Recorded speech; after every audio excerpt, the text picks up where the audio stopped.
Take it back. And we want to take it back from the likes of Buhari. We want to take it back from the likes of Bola Tinubu. We want to take it back from the likes of Atiku. We want to take it back from the likes of Saraki. We want to take it back from the likes of the one in Ota, Obasanjo. We want to take it back from the likes of every one of them. You know all their names. You know they exist in everywhere you go. They are on your streets. They are in your houses. They are in your schools. They are in your hospitals. They are on our roads, they are in police stations, they are in our traditional institutions, they are in our churches, they are in our mosques. We must take Nigeria back from all of them. Greatest Nigerian people. Greatest Nigerian people. I have a small song which will ginger. We are still struggling to determine whether to eat twice or not at all. Every day. Our children are sick, and when we go and buy them medicine, the medicines are fake. All our doctors have left this country. Our schools are bereft of education. Our roads are killing highways. You can't call them death traps anymore because they are no trap at all. They are just there to die. And most importantly, we don't have leaders that can even represent us before the world. We are no longer respected because even when our president is speaking at the United Nations, nobody can understand what he's saying. They are even sleeping because the president of Nigeria is lifeless. And because of that, Nigeria has become a lifeless nation. The more they fail us, the more we study them, even in our education system. The more they fail us, the more we fall in love with them. Jerry Rawlings told me in Ghana some weeks ago that young people of Nigeria, it is time for freedom, but I'm afraid you are still in love with your oppressors. Are you still in love with your oppressors? No! I want to ask you that our oppressors can hear us. Are you still in love with our oppressors? No!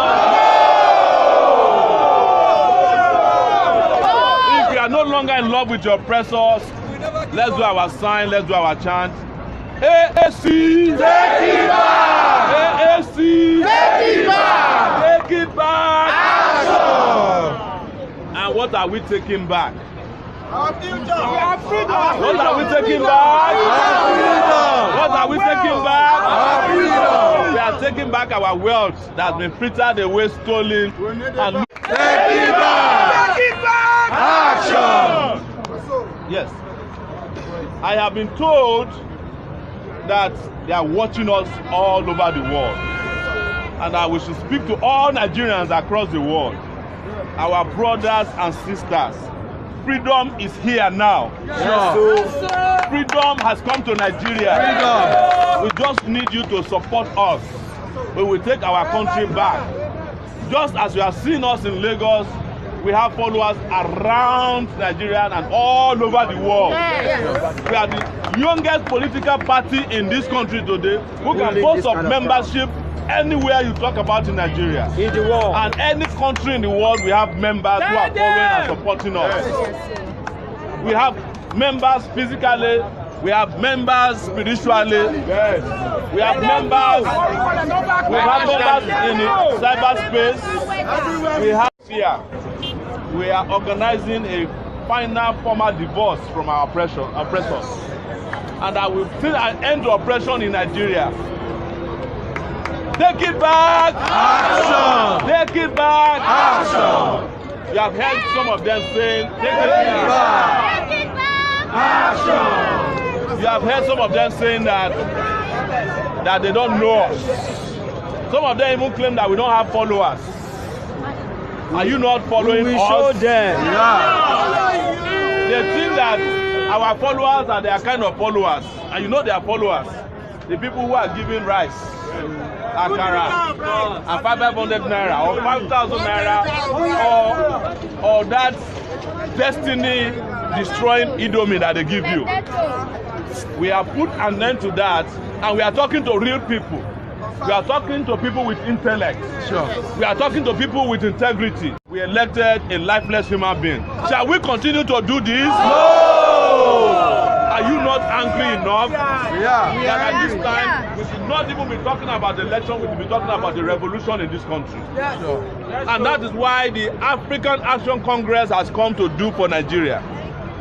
We are not just going to win the election next year, we are going to bring about a revolution in this country. Yes. We are taking back our country finally and without budging anybody. Yes.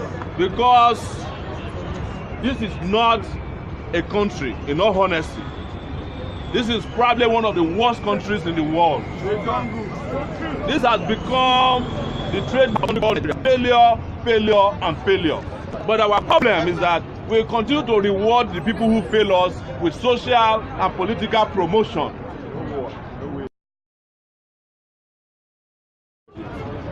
You can see how wicked our leaders are. Some of the leaders of Nigeria are receiving 2 salaries.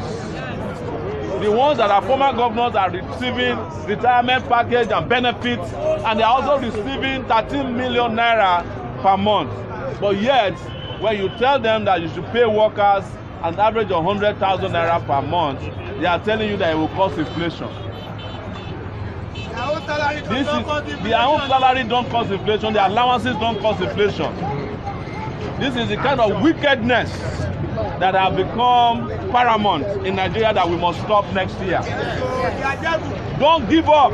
When you go back, go and tell your neighbor that you have found a political party that will save Nigeria. Sure. Go and tell your landlords, your landladies, that you have found a presidential candidate that is willing to step on toes.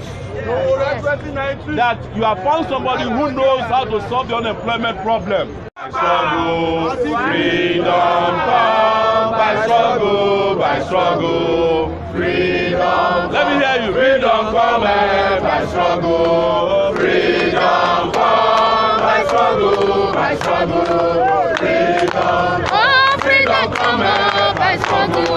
Freedom come by struggle. Freedom. Oh, freedom come by struggle. Freedom come by struggle. Freedom. Oh, freedom come by struggle. Freedom come by struggle. Freedom. AAC, take it back. AAC, take it back. Action. Thank you. Solve the unemployment problem. That we are going to put an end to darkness in this country. This country will no longer invest in darkness, but we invest in light. That we will dualize our highways